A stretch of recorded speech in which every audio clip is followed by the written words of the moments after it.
You hear people speaking about it, like the med beds. Ever heard of a med bed? Yeah, of course, it grows your limbs back. Oh, that's good technology, isn't it? Mm. But that's not going to happen till we all wake up.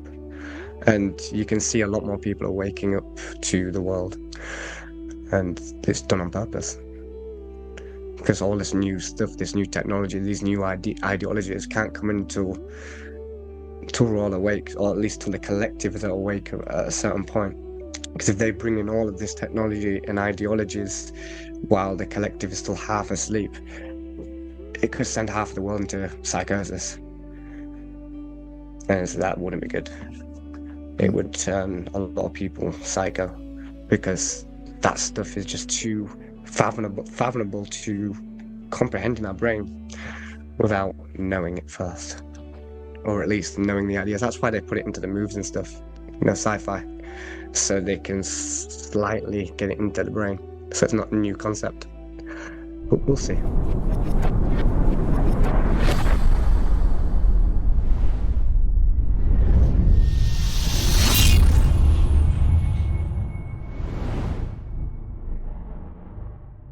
Hey, beautiful soul. I'm Hayden Crawford, your host and soul guide here at the Dreamtime Academy, a cosmic mystery school for starseeds and truth seekers, just like you, who are looking at rediscovering your inner wisdom for a life of more freedom, joy, and purpose. Now, before we dive into today's episode, I'd like to invite you to subscribe to this channel and click the bell for future notifications so that you never miss one of my podcast episodes of either the Numerology Show or Cosmic Conversations, or indeed some of my transmissions, which will help to activate the next layer of your spiritual awakening. I'm the author of the Starseed Ascension Guide and the Cosmic Family Oracle cards, both designed to help you to reconnect to your higher self and remember who you truly are. If you want to dive deeper, we have an online membership portal called the Oversoul Codex Collective, where you can join a like-minded group of starseeds from all across the planet as you delve into courses in numerology, colour therapy, and cosmic consciousness as well. You can also support this channel by becoming a member, either as a soul spark or a codex keeper. If you're feeling the call to join us together in person, then we also host consciousness expanding retreats in Perth, where you can really start to experience this incredibly immersive work within community environment. Once again, your support really helps this channel to grow. So thank you for joining this team of galactic lightworkers from all across the planet, helping to expand consciousness and bring light into the darkness. Okay, so welcome to the Numerology Show. Today we have a very special guest with us, Liam Edison. Now he's a rising star on in the numerology world on TikTok, and he's been sharing his tips with thousands and thousands of people.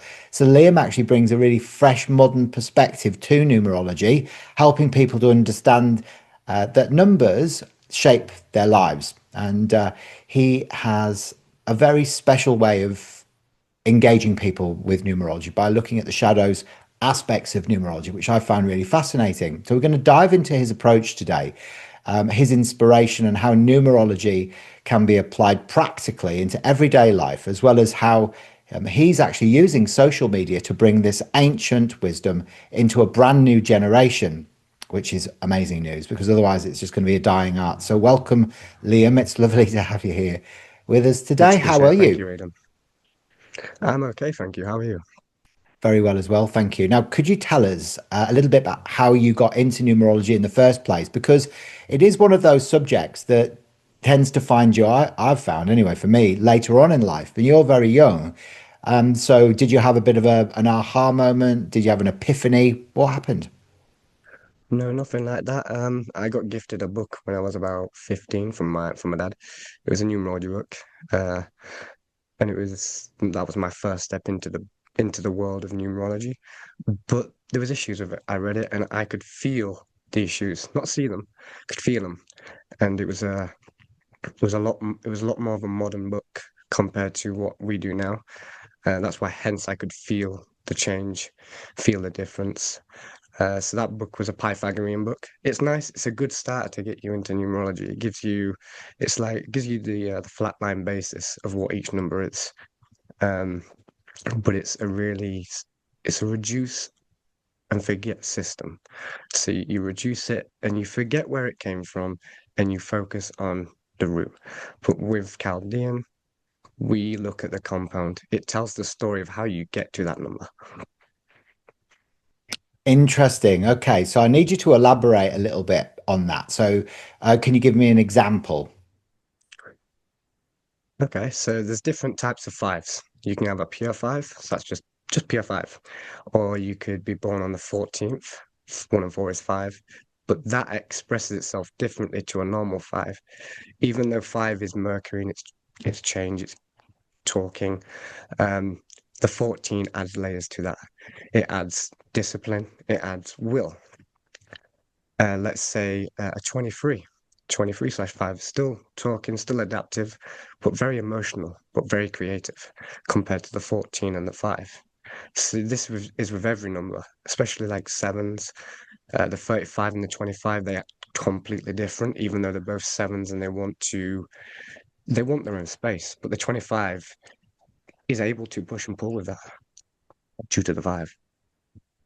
Got it. Okay, yeah. So I understand what you're saying now. So it's interesting because I find that too, traditional Pythagorean numerology, which I study, doesn't really break it down like that. But because I work with the color mirror system, I've started reading more information into the numbers because the bottles are numbered. So, like, for example, our bottle 25 is called Trust, which is yellow and turquoise.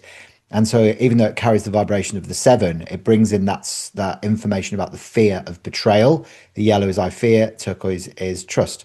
Do you find that when you start layering the information from how the number is constructed, that it gives you so much more information? If you layer it in the right way. So If you explain what go, you mean. so the 25/7, you've got to go through the 2 and the 5 first before you get to that 7. Um, but let's talk about position. Life path sevens. Life path is not who you are, it's just where you're going. So the 25/7, you're talking about the environment, not yourself. So you've got to add these layers into the environment, not about your personality, because that's not your life path. But now if it was your day that you're born, that's about you. It's about your natural abilities for your physical avatar. But you've just got to layer it in the right way, and you've got to be able to see what placement it is. Because a 7 life path acts different to a 7 day, acts to a 7 in a name number. They all act differently, but yes, the root is it's Neptune, it's wisdom. Absolutely. Yeah, so it depends on where that seven appears, whether it's the day number, the life path number, or the soul edge, or the outer expression, or whatever terms that you have for those things. Because everybody, I've found, through doing this show, that everybody's got different terms for absolutely everything. Yes. So for you, what's the most important number? So where do you start when you start engaging with a client? Do you start with their life path number? Is that the most important number in Chaldean or not? So the most important is always and will be the name. Very simple. But when I first look at with a client is the day number because we're looking at them. We'll eventually get onto your path and where you're going. But first, you've got to understand yourself. This is why I'm doing it with other people, because a lot of people are stuck nowadays. They don't know where to look to try find themselves. So that's what I'm here to do. So I'm not going to tell you where you're going because I'm not really bothered about where you're going. I want to help you align with your frequencies and your vibrations, the ones that you forgot before you got here, kind of thing. You know what I mean? hmm So you'll then start with their day number because it gives you a snapshot of like where they're at. So you're not too concerned about their future. You want No, to help them not where understand they're at. I wouldn't say where they're at. It tells me who they are. who they are. Yeah. Once that happens, you can. look at the negatives, like we was on about earlier, the shadow and the positive, and from their answers, you can gather if they're a balanced person or an imbalanced person, and through that knowledge, you can help them. Now, your life path's different. It just tells me that your environment is imbalanced. It doesn't tell me you're imbalanced. Okay, brilliant. Okay. So, right. So can you explain then the your approach to numerology when you do you ever combine Pythagorean numerology with Chaldean numerology or another system, or is it just purely based around Chaldean? It's purely based around Chaldean. Okay. Okay. And so the name that you explore, do you look at the whole name on the birth certificate, or do you just go with the first name and the last name? Do you, you know We do what? the same thing in Pythagorean. So you've got your full name, you've got your first name, which tells you expression of the soul, you got your vowels, and you got your consonants. Same thing in Pythagorean, but the big difference is it's the calculator. We don't use nine. Nine is divine, it is feminine. So we don't use it. We do one through eight. So now you get one name and you calculate it in Chaldean, and then you calculate in Pythagorean, you're going to get different vibrations, different frequencies. Interesting. So you don't use the nine. No, Interesting. So why is the nine sort of exempt from, the because the calculation? nine holds every other vibration. So we can't single it out and box it into a little box because it holds all the other vibrations. Okay, that's It's really an interesting. amplifier, but it's also I can't remember the word. 5 plus 9 equals 14. 1 of 4 is 5. So it stays the same. But do you see what it did? It changed that 5 from a root 5 to a compound of a 14. So now you've added the 9 into the equation. You've amplified that 5 into a different compound of itself, into a higher octave. Because every time you get to 8 and 9, you're entering a higher octave. Because the nine never really loses its integrity, does it? Yeah, you're right. It doesn't matter what you do with the nine; it will always stay the same. Interesting as well because when you look at Tesla's work, and he bases a lot of the his calculations for the energy creation through Yeah. the 369. Do you find that his theories play into what you've learned about numerology? So it started off, 'cause I'm all about energy, frequency, vibration. That's all about me. S- So when I first got into numerology, yes, that was one of the biggest topics that everyone kept asking. What's 369? What does it mean? But Nikola Tesla never mentioned 369. That's just Chinese whispered over the years. It was energy, frequency, and vibration. So if you take his words and then change it to the numbers, 3 creates, 6 stabilizes, and then 9 transforms. That is just the flow of energy. And that's what Nikola Tesla was pointing at. Beautiful. I love that. So, okay. So, what are some of the biggest misconceptions of numerology that you've found? Master numbers. The master numbers. Okay. So Hmm. explain like why are they sort of null and void in your books? Uh, they're not void because they're still a number, they're still a compound. The 11/2 acts differently to a normal 2. But to say they are master numbers, we're trying to come away from I'm better than you, you're better than me, and it's still staying there. Okay, so you think it's sort of more like a hierarchical thing.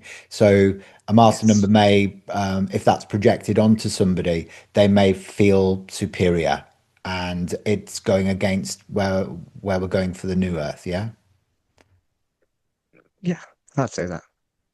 Okay, so it was interesting because I remember I posted of we had a conversation with Joe Soley from Bizology, and she'd mentioned that you can't be a life path 33, and it got a lot of people engaging with the comment that she made, and she was merely saying that well we reduced it down to a 6 in in Pythagorean numerology, and that because it holds Christed consciousness potential, that she doesn't feel that people at this point on the Earth's timeline are capable of, sort of. I watched that one, yeah. Did you see it? And it caused Yeah. a lot of people were felt like she was wrong in what she was saying. I understood, She's obviously. she's correct. You reduce it down to a six, but we can't forget the 33. It's still a compound of the six. Mm. So instead of master numbers, we call them compound numbers. Okay, so it's just a different term. Basically, yes. Okay, so what does the 11 mean then for you? It's a mirror. 11s, they get shown their fears most often because that's what they've got to learn.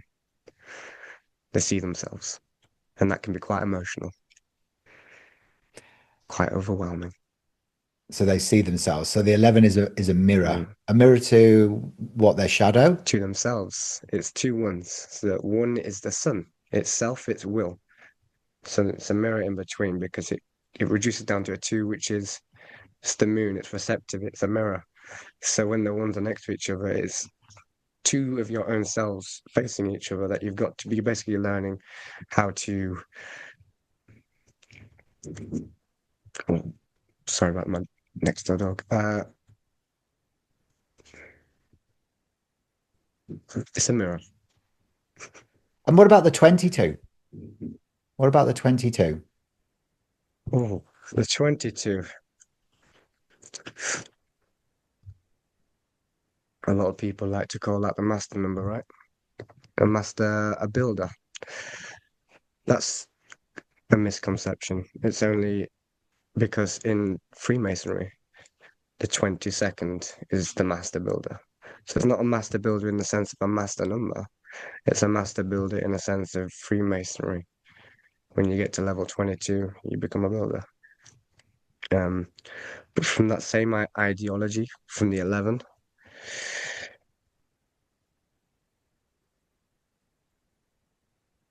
it wouldn't work the same because one is self, two is not self. So it's not two selves looking at each other. This is two insides looking at each other. Two insides looking at each other. So what does that Mm, mean? it means what I say. So you're like one is self. So when you have it together, you're looking at yourself. But two is emotions. So it's like emotions, it's like double emotions, but it's not double because they're next to each other, not on top of each other. It reduces down to a four, which is it's two planets. You can either have Uranus or you can have Saturn. A lot of people like to say, I think, is it Ketu? Ketu Mhm. or Rahu? So it's all emotion, it's all inside. That's what I'm saying. It's not external. Mhm. So the 22s are all internal. It's like double vision, 2020. They see a lot. The 22s do. They see what most people can't see. Okay. So what are you, Liam? What am I? Depends on the placement. So, okay, so if we were to look at your name vibration, what does that come out as?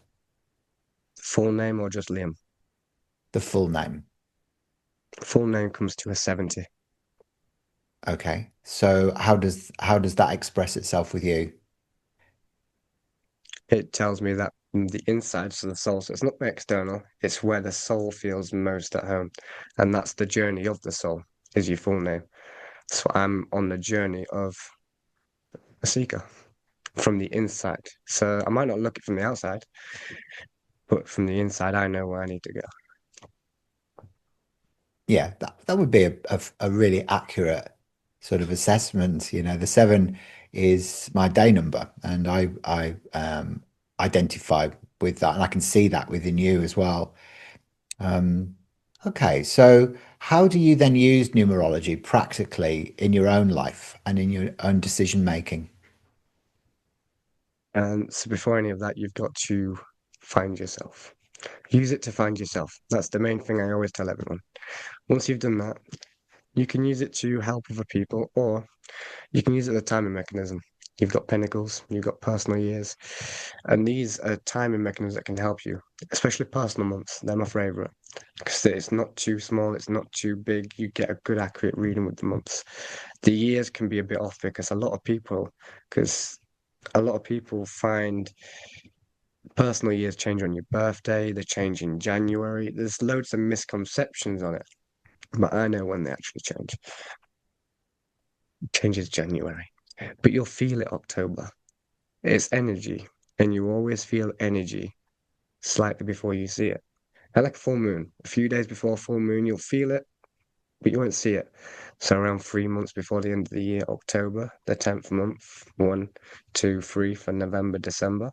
It's like getting you ready. This is what you're going to be feeling all next year. It's like a little teaser. Yeah, I agree.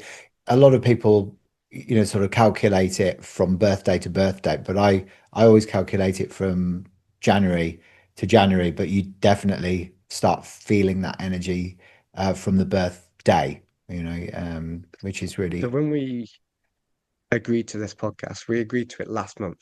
So right now I'm going through a 9 personal year in a nine. Well, last year was a 9 personal month. What happened every time we tried to get this podcast going? It just didn't want to. The universe just didn't want us to happen Mm, that month. But for some reason, in October, because I'm moving into a 1 personal year, and I've never done this before. This is something new. So already in October, I'm feeling all the new stuff from next year. Does that make sense? mm. Are you born in October as well then? No, I'm born in April. Oh, okay. Yeah. So it's It's just interesting. October's the 10th month. It's the 10th So month. September, yeah, so September was the last 999, right? The 27th was the last 999 portal in a sense. So then it moves back from 9 to 1. But you can't have one again when we've already had it in January. So you can't feel the same stuff you felt this year. You're gonna start feeling what you're gonna feel next year. So Mm. whatever you guys are feeling this year, that is in October, is basically a bigger version of next year. Yeah, see, I was born in October, so I start if we're looking at personal year cycles, the way I would calculate that is by you add up the day, the month, and then the current year that you're in, Mm, or the current year that you're in. So, for example, I would be then in my personal year 8, but I start feeling the vibration of the 9 from October in my birthday, but it doesn't swap over until into the 9 until January.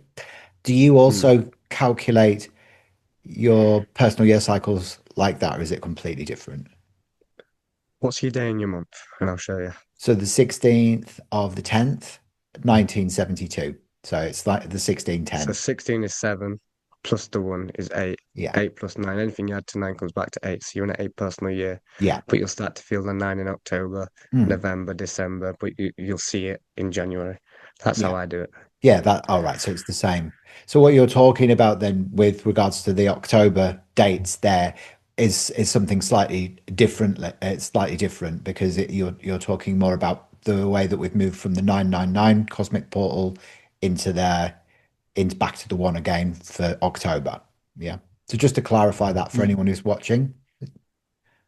yes, and it's for everyone. So as in like every personal year. So it doesn't matter what if you're born in October, December, or January or February.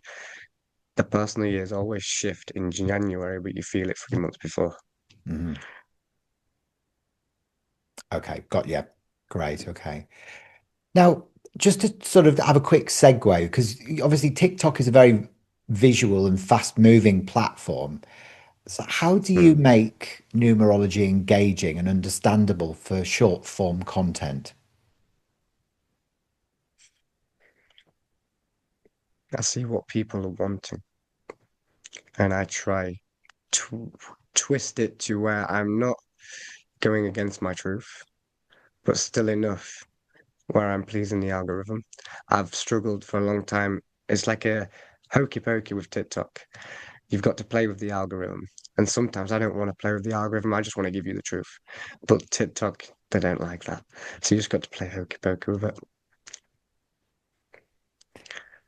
So can you elaborate when you're saying you do hokey pokey? What do you mean? Like, do you know if there's somebody out there who's an aspiring numerologist and they're like, well, what's his secrets? How come he's getting so many views on his videos?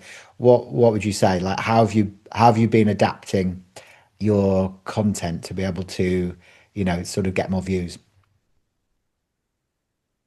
Um, Making it so it. So if I wanted a video to go viral, I would make a video where I would make people comment. Make sure it's either commenting a number or commenting their life off or their birthday. So a recent one I did was I made a video and I tapped straight into people's subconscious in that video. The first thing I said was pick a number. I don't give you time to consciously think. So the subconscious picks a number and you've already put a number in the chat. That's already at 80K. That's my biggest video ever. But before that, I'd just make it so people would comment their birthday. And the more people that would comment their birthday, the more comments that you reply back to, the higher the video goes. Yeah. Okay. So it's about engagement. So I love what you said earlier on about like how you've got to get people to understand themselves first before you really start going into any other aspects of numerology. Um, do you find there's a lot of people out there that are really lost in life? They really don't know who they are and what they're here to do. Yeah, Were you that person as well before you yes. found numerology? We've all been there. We all grew up in the system, regardless. That made us forget. So you felt that when you found numerology or numerology found you when you got that book for when you were 15, that did you sort of did you just know that that's what you were going to end up like working with? Did you have that recognition with it? And did it help you to identify like who you really truly are at a soul level? We felt it, yeah, on that soul level. So you remember we was talking about the seven as my full name? I felt like I think it's another thing I was seeking. I was seeking to find more about myself. And when you looked into numerology and you're like, okay, I'm a free life path, and that's telling me I'm a communicator. It's not wrong, but it's not right. You know what I'm saying? I do like to talk, but I have a seven in my name. So now tell me, how does a three and a seven interact? Because they're both environments. It's the environment of the soul and the environment of the body. But how does a seven and three react? The three wants to communicate and the seven really doesn't. So I've been at a push and pull with that my whole life. Yeah, I understand. So it's almost like getting your message out into the world has been a challenge for you because because the seeker, yeah, wants to just seek internally and be on her own, and then the But the three three, wants to seek yeah. externally. So really, a platform like TikTok is actually a good move for you to be able to share your wisdom because but you've had that internal battle, have you? Do any of your other numbers help you with that inner conflict? Yes, my Which day. ones? I'm born on the 14th. So even though sometimes I'm a bit of push and pull with everything, I can adapt very quickly. So the 14 is a karmic number, isn't it? Do you see it as a karmic number, and do you believe in karmic Yes, numbers? yes. It's a karmic number because four and five vibrations don't get along. Five wants to move and the four wants to stay still structured.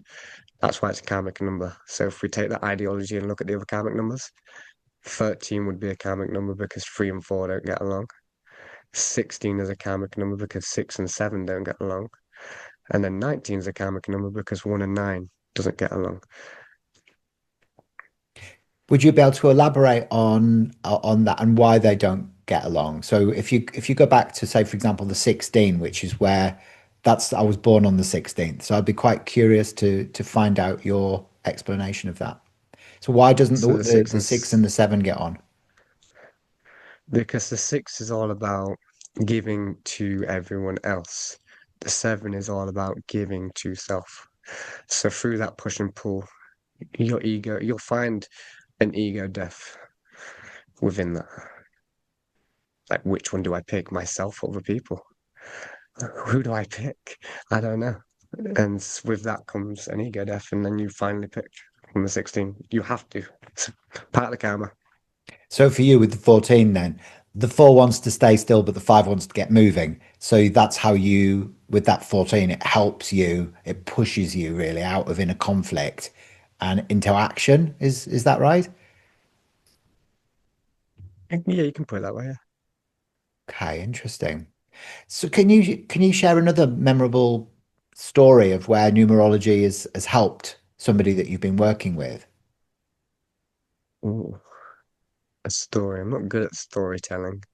I should be though. I'm a free life path, but I can't storytell.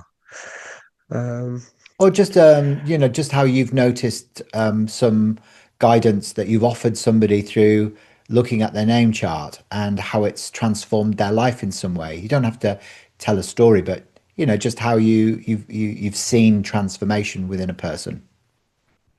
so there's one guy when I first started TikTok. Um, he joined. He got a reading. He enjoyed it completely, and he enjoyed it that much. He got his wife one, but then he also got his son one. And it was when we did the son's reading where everything started to become quite cool. Something it was. I can't remember completely, but something to do with him either going to university or starting an apprenticeship. And they wanted me to predict or to guess what he was going to do or just give him guidance on that. And so I had a look and I told him, without even knowing him, I know what he's going to pick. He's going to pick this, this, and that. 2 months later, they came back and says, Liam, you was right. And it changed his life completely. That's great. Well done. Well done. So I guess his parents are complete and utter numerology converts then after that, are they? They were already into it, I'm pretty sure, but they were into, I'm pretty sure it was the Vedic side. Okay. So you're you know your sort of slant and wisdom really, as you said before, is Chaldean numerology. For the people that are watching who really don't know too much about that, in a nutshell, could you just explain like what that is and where it came from and why the It, name carries a more powerful vibration than the birth date? yes, I wouldn't call it a what. The what is the numerology. Just like Pythagorean numerology, you've got Pythagorean the who, and then you've got numerology the what. So who are the Chaldeans is the question you should be asking. And the Chaldeans, they were priests, astrological priests back in just after the Babylonian times. So this was ancient Mesopotamia, way before the Egyptians, the Greeks, way before all that. And they studied the stars. If it weren't for them, we wouldn't have astrology what we see nowadays. So the Chaldeans, they used to sit on top of ziggurats. So these are kind of like smaller versions of the pyramids that you see in Giza. They have about between 7 to 12 steps, and they would sit on the top. And obviously, back then the skies were a lot more clear. Listen, they're not clear no more. So they could sit on the top of this and have a 360 view of the sky, and they would track our skies, and they would track the moon for omens. But they were just astrological priests. With that came numerology as well, because it's geometry, it's numbers, it's everything. That's interesting. And as you're talking about that, you know, there seems to be a real passion, you know, in the way you're describing, you know, who they were. Do you feel like, you know, that you've got like almost like a parallel life connection with the Chaldeans? I wouldn't say parallel. I could have been a Chaldean in a past life because we know we've all been here before. This is not the first time. It's the never-ending story. Uh, but I could have been a Chaldean priest, and I'm just here to take the Chaldean wisdom from the age of Pisces to the age of Aquarius. So a lot of people nowadays are here to just bring that information from one age to the other so we don't lose it, especially now we're in the age of technology. But that's why a lot of people are putting it all on the internet. So how do you see numerology evolving, over the next few years with social media? Yeah, good question. I feel it's not really going to change much. Not straight away. I think it's going to, because right now, this year's been quite a big year for astrology and numerology. And it's due to the vibrations. It's 2025, 2 and 5 is 7. So it's a lot of people have found their spiritual path this year, regardless. And I don't think it's going to change. I think a lot of people are going to just let it go. I think it's going to be a trend for a little bit, but then people are going to let it go, and only the true ones will stick to it. Right now, it's a trend. Does that make sense? And when trends fall off, so do people. So do you actually feel that numerology is a trend right now? Right now, it's a trend, yes. It's not meant to be a trend. It's a tool that you can use to find yourself and to find everyone else. But right now, people are using it as a trend. They're using it to get views. They're not really using it to get the information out. You know what I mean? It's all trendy. It's interesting you should say that because like I must admit I've always thought I wish it would start trending because yeah, I don't really see that many people like engaging with numerology on social media that much. I mean You'll there's a find your few, Americans. eh? Your Americans like to speak about it the most. Is that right? And I that's didn't. due to Gary, the numbers guy. He pushed it really big in America, but he pushed not just numerology, he pushed Chinese astrology as well. So your Americans are quite into it as well. Oh, right. Okay. You're talking about G33. Yes.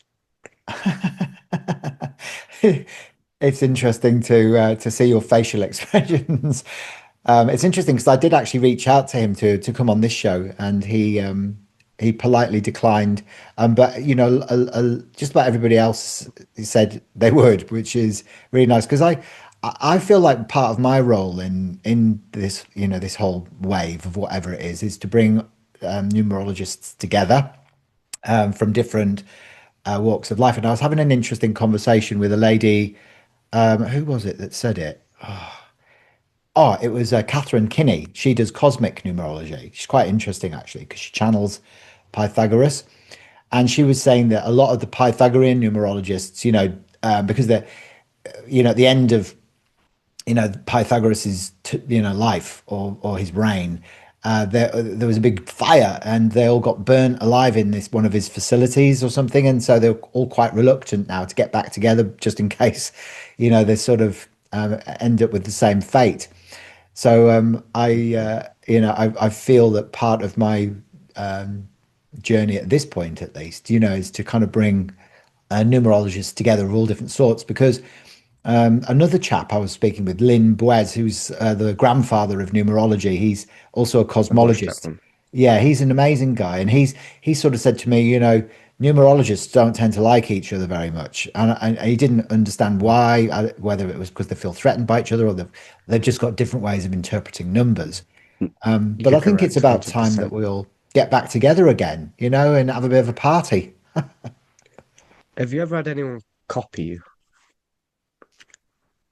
No, well, I mean, I've had No. people create fake profiles of me on TikTok, but I don't think it's the Oh, same no, thing. I mean generally actually copying the way you give readings.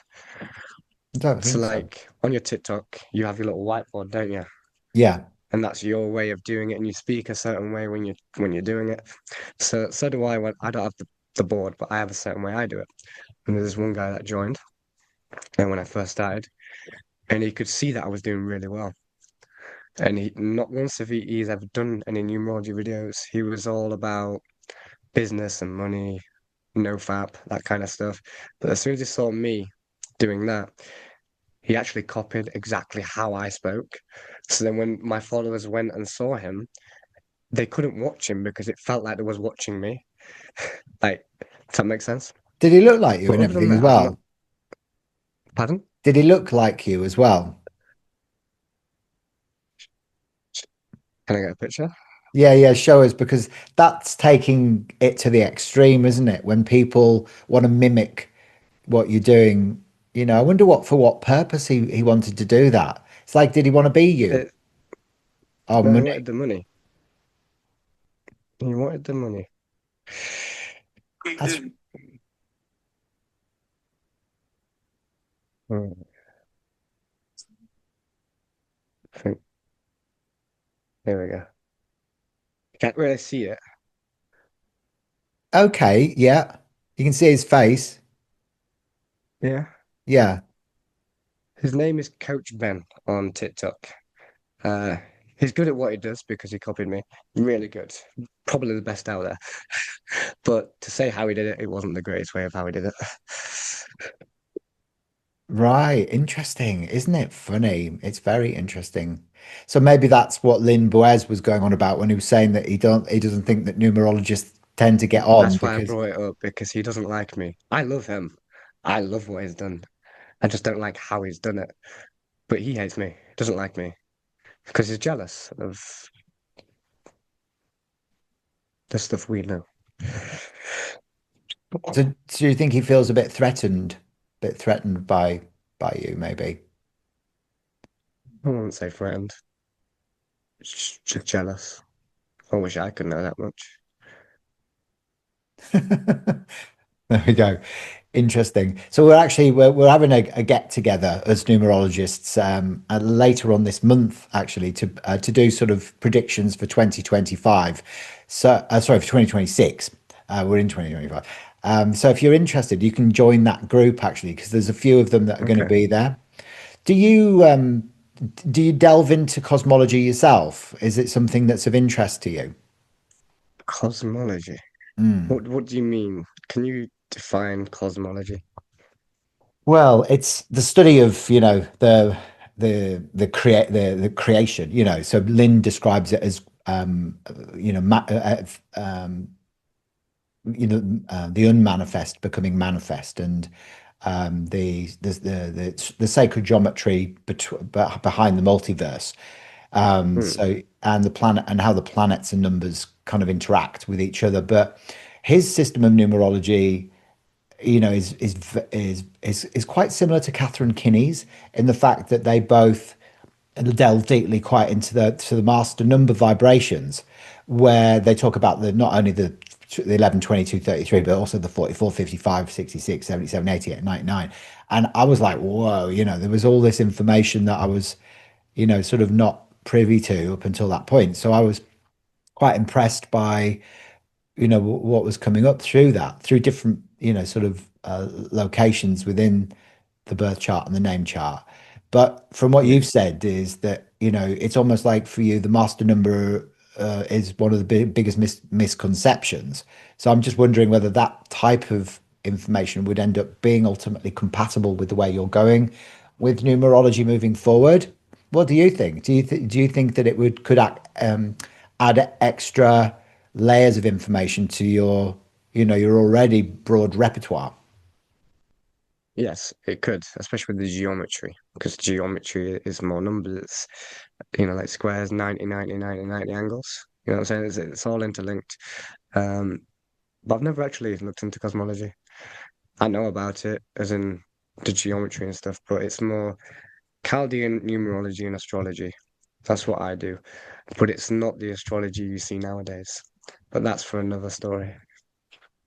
Okay, great. Well, that'll be another episode later on down the track that you can start delving into, your form of astrology. I love the fact that you are making things so your own and so unique in the way that you're interpreting information because I do feel that as we evolve that numerology has to evolve in the same way that I suppose the chakra colors are evolving as we're evolving as a human race as well. Like nothing actually stays stagnant for too long. What advice and guidance would you give to someone who wants to start learning numerology but doesn't know where to begin? Like how would you best guide them? Hmm. You- In what way? As in, for them to learn numerology? Is that what you mean? Yeah, yeah, to start learning about it, to start learning about, how it can be practically applied in their day-to-day life, for example. It's probably to learn the basics. Just learn the basics 1 through 9. And the easiest way to do that is link it to a planet. Most people nowadays that they're into astrology. They know the sun is self, they know the moon is emotions, they know Mars is action, they know Venus is love, etc. And you can add that to a number. So for instance, 6 is Venus. Venus is love. So that tells me all the characteristics that you know about Venus, it goes for the 6 as well. So that's another way you can layer it to help you understand more things about that number. But the more you use it yourself and see it for yourself and experience it for yourself, like I've seen that before. Like, what you're born the 16th, okay, I've seen that before, and you can connect it yourself. But learn the basics 1 through 9. Learn the basics 1 through to 9. It's good advice. It's good advice because, all of the numbers are made up from that. How do you calculate the zero, and also the letter Y? The letter Y would be 1 in Chaldean, and O, as in the number O, is an amplifier. The letter O is corresponded to 7, hence occult. So that's another aspect of the 7. The sevens are always into the occult. Um, but the 0 is an amplifier. So 1 with an extra 0, you've amplified that from £1 to £10. Add another 0, it's another amplifier. So now you got £100. It's the same thing, it's just an amplifier. Okay. So you mentioned there that the Y is a 1. So is it a vowel or a consonant? It's a vowel. Just move it back a little bit, Liam, just so we can see it. It's a bit blurred. No, it's a bit blurred. Maybe it's because you've got Bit blurred. Okay, it's just pencil. But so you've got A, I, J, Q, and Y. That's 1. Then you've got B, K, and R for 2. You've got C, G, L, and S for 3. A nice one for your viewers. You've got D, M, T for 4. You've got E, H, N, X for 5. And then you've got U, V, W for 6. And then for 7 is 0, sorry, O and Z, like Wizard of Oz. And then you've got F and P for 8. Okay. Okay, interesting. So it's not sort of done in the traditional way of like A, B, C, D, E, F, G, and then one, two, three, four, five, No. six. So that's placement, that's order. We're not about that. We're about sound vibration. So that is based on how they sound. Hmm. Okay, which makes more sense because I suppose when you're looking at Pythagorean, it's based around the draconian alphabet, isn't it? And all of that. So almost like an Mm. outdated system, in a lot of senses. So when you're purely basing it around vibration. So I actually looked at a few things. I'm pretty sure I looked at your name. Not your full name, 'cause I don't know your full name. But your first name, Hayden, comes to a 21/3 in Chaldean. So I don't know what your first name is in Pythagorean, but it's a 3 in Chaldean for your first name. So that's how your soul expressed itself. It's a 3 actually in Pythagorean as well. No, is it? Oh, actually, no, sorry. This, yeah, it is. It's the Hayden is it's a 3. Hayden Crawford is a 1, which Okay. is red. But yeah, it's yellow. My name Hayden is yellow, which is the 3. Yeah. personality. Yeah. Okay, so that matches as well then. Yeah. That's quite interesting. Yeah. But it's funny because the the three is missing from my birth chart, so that my name carries that information. And it's Can probably, you explain that? Can you explain the arrows? the arrows or the Hmm. arrows of individuality. Yeah, 'cause I have no arrows. Absolutely none. I don't either. I don't in my birth chart. So if you don't, it means that you are adaptable, and Hmm. if that's are we talking about your birth chart or your name chart? The birth chart. Your birth chart, yeah. So yeah, it means you're very adaptable, and also you've got to learn the art of wise assertiveness. That's what it means. You've got to learn to be assertive, Hmm. but in a wise way. So I don't know if you've had to deal with that, but I certainly have in Yeah, my because I life. fail at sometimes. But sometimes I don't move wisely and I move chaotically, and it fires back at me. So how Mm. specifically when you say that you fire off like um in a sort of a sporadic way, what do you mean? Um, so let's say, so my partner, if I wanted to tell her something that I didn't like that she was doing out of me being wise, saying that's not going to help you, sometimes that her reaction can cause me to go the other way. You know what I'm saying? Like, why are you not listening to me? That kind of stuff. And it can make me go chaotically from me trying to be wise. Got it. Yeah, absolutely. Yeah, so that's what I mean. It's the same thing, yeah. It's it kind of like you just lose your cool all of a sudden, and because I don't know whether it's a sense of being challenged or confronted or whatever it is, it sort of creates a reaction within you that when you look back at it, you go, "Oh, I wish I hadn't done it Yeah. in that way." I should have done it in a different way. Yeah. Yeah. Yeah, so that's one of the things that comes up when you don't have arrows in your birth chart. Yeah, I often sometimes wish that I did, because it would be a bit easier to be able to map it and to fully Mhm. understand it. But it's interesting that you are curious about Pythagorean numerology still, even though you sort of really specialize within Chaldean. Um, do you find that you still find value from other forms of numerology? Yes. I'm always open. Always. And when I see someone good at what they do, I'll ask them. So I asked you. Okay, so are there hidden layers of numerology that you think most people overlook? Um, The but the compound numbers is okay, is the most overlooked. so when you're talking about compound numbers, would you briefly elaborate on what you mean, just so the viewer, whoever's watching, can understand specifically what you mean? So I am born the 14th of April, 2001. 14 plus 4 is 19. 19 plus 3 is 21. So 21 would be the compound.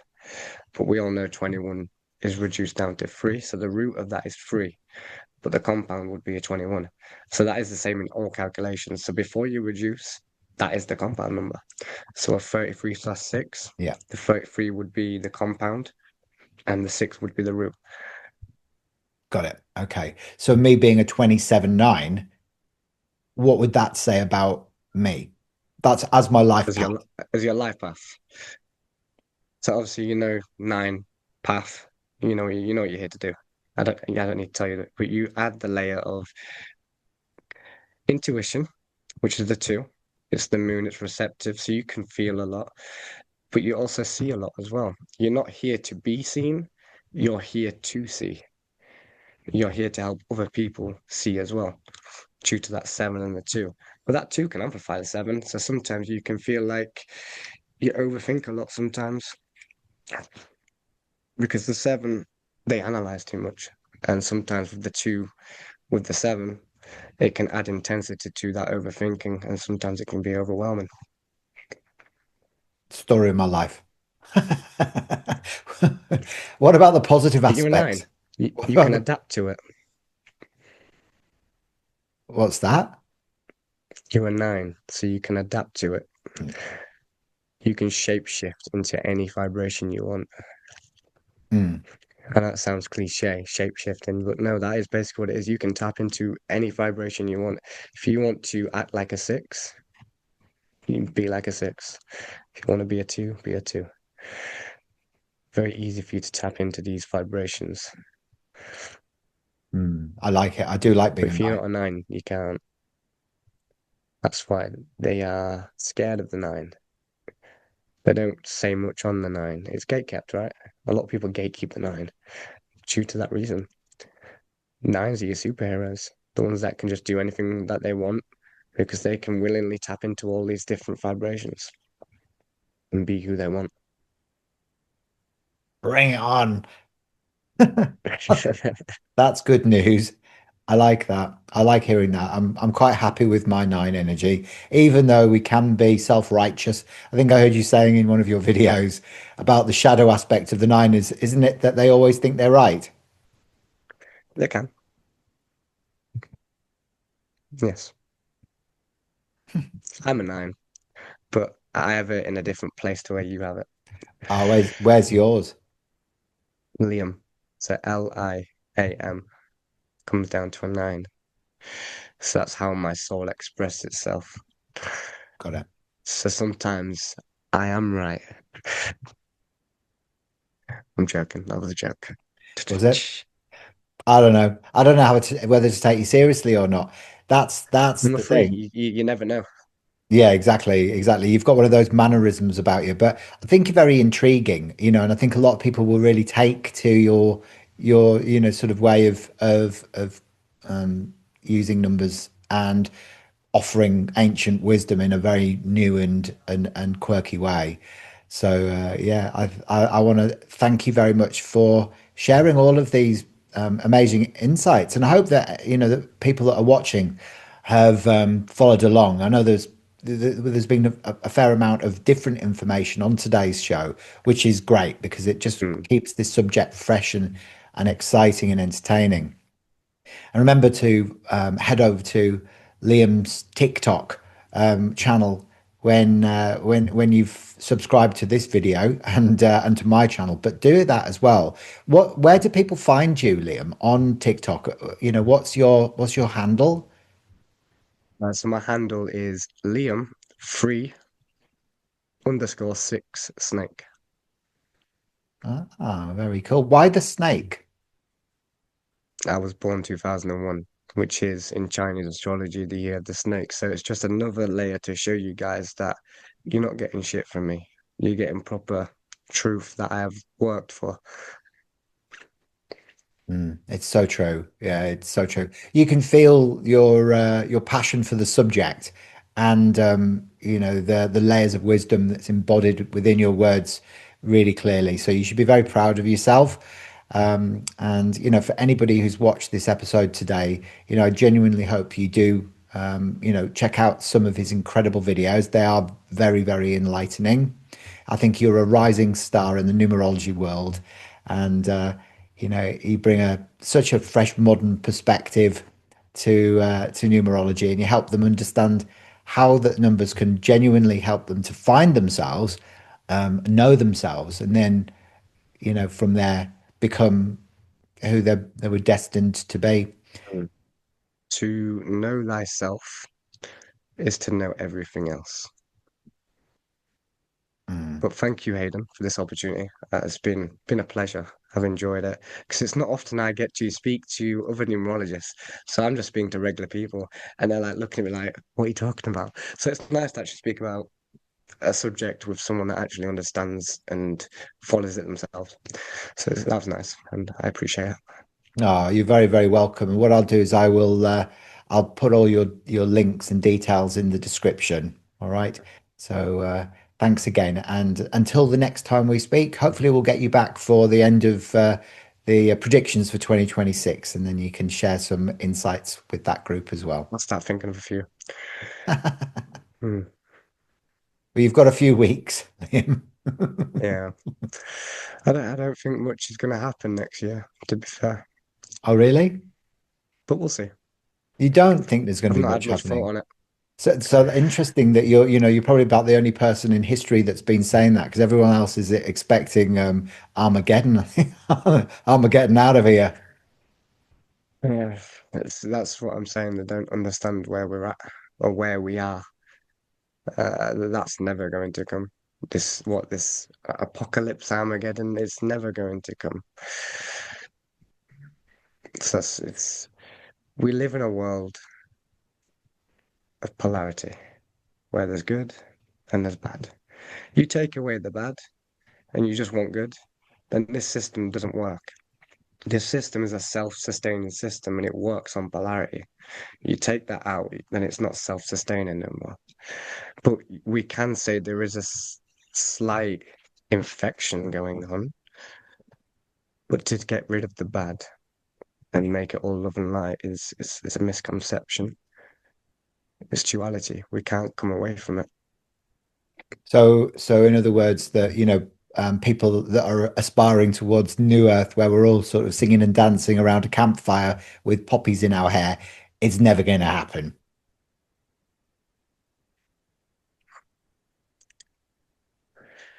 Not that way, no. It's nice to think, you know, but we're in the age of Aquarius. We're in the age of technology. What we're going to be dancing around in the woods with our technology? Times have changed. We're not hunter-gatherers no more. We don't have to go out and live in the woods and meditate. And you meditate every day. You meditate by taking the middle path.